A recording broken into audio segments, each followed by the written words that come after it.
Hey, what's up guys, this is Techonearth here, and today in this video, let's do the unboxing and review of the Oneplus 10 Pro. This is their flagship device as we know, and it's been around 5 months now that it has been launched. So how did the Oneplus 10 Pro fare during the time I had it? Let's find out. Now it's for the unboxing. Opening up the red colored box, we get some documentations, a SIM ejector tool, a soft protective case, the USB Type A to Type C cable, 80 watt Super VivoBook power adapter, and finally the phone itself. I will leave the Best Buy links in the description below if you guys are interested.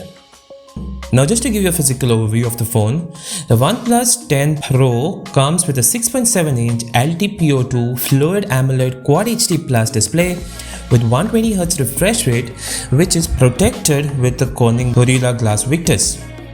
Then we have a 32MP f2.2 aperture selfie camera embedded in the punch hole cutout. The earpiece, which also acts as a secondary speaker for the stereo speaker setup, and an in-display fingerprint scanner on the front as well. The back of the phone is made out of frosted glass with Gorilla Glass 5, and the frame is made out of aluminium, which feels ultra premium. We then have a triple camera setup with LED flash on the back, out of which one is a regular 48MP having f1.8 aperture with OIS. Second one is an 8 megapixel telephoto camera, and last we have the 50 megapixel wide angle camera. On the right hand side we have the power on off button and the alert slider, whereas on the left side we can find the volume buttons. The top of the phone is kept clean with just a noise cancellation microphone, while the bottom houses the USB Type C port for charging, the main microphone, a speaker, and the SIM card tray. As for the internals, the Oneplus 10 Pro is equipped with a Snapdragon 8 Gen 1 processor and an Adreno 730 GPU coupled with 8 or 12 gigs of RAM with either 128 or 256 GB of 3.1 storage. So this all runs on Android 12 Oxygen OS 12.1, and powering all this is a 5000 mAh battery. Talking about the display first, the Fluid AMOLED 120Hz Quad HD Plus display fitted in the Oneplus 10 Pro looks amazing. Although the device is set to Full HD Plus 120Hz mode, by default you have the option to push both the settings to the max if you wish. Although I admire the aesthetics of the curved display, it actually hinders the display experience. The 120Hz display makes scrolling and generally interacting with the display a lot more fun with its seamless transition. This high contrast AMOLED has inky blacks, and the color accuracy of the device display is top notch. This makes the phone feel snappy, and I didn't face any issue using the phone outdoors as the display is really bright enough. The in-display fingerprint reader is also very accurate and works quickly.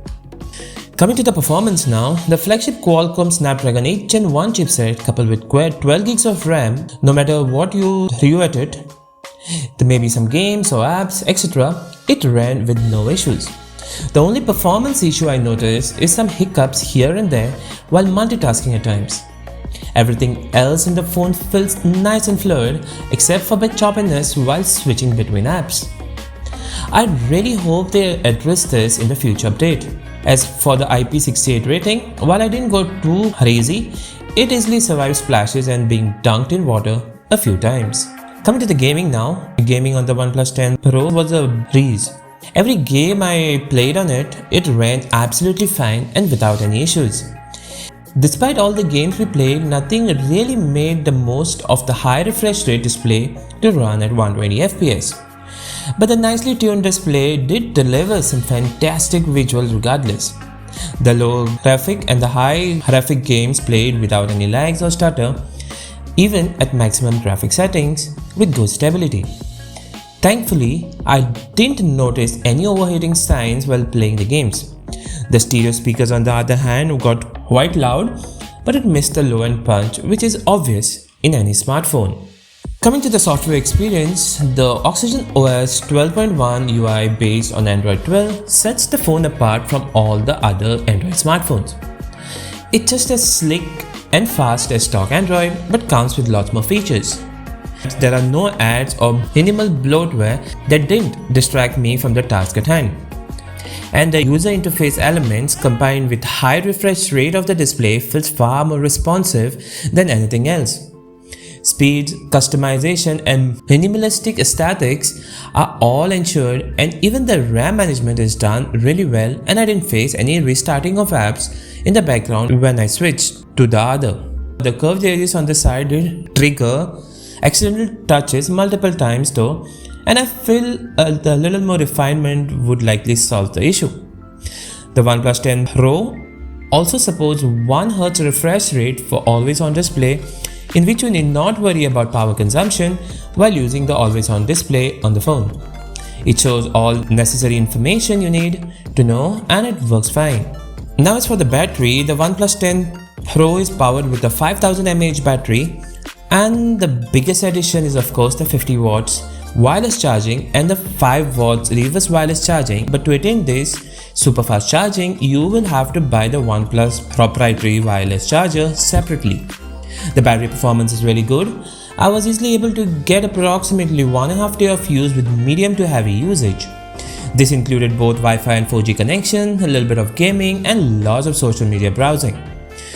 But bumping up the screen refresh rate all the way to 120Hz and Quad HD Plus takes a bit of a hit on the battery life. If the battery drains out completely, then the OnePlus 80W SuperVOOC charge technology lets you juice up the 10 Pro 0 to 100% in under 32 minutes. Coming to the cameras now, cameras are the biggest deal this year, and OnePlus certainly came through with partnership with Hasselblad. In short, the OnePlus 10 Pro is the best camera phone the company has ever made. With a 48MP main camera, the phone takes photos that are almost on par with the competitors. The 48 megapixel sensor produces great images with good color and white balance. The images look very sharp and detailed when the light is optimum. The dynamic range is also quite good, with photos balancing out the highlights and the shadows to appear far more natural. The 50 megapixel wide angle camera also performed well, though it shifted towards a slightly cooler white balance. The daytime shots had good detail and pleasing colors, and the HDR was always handled well.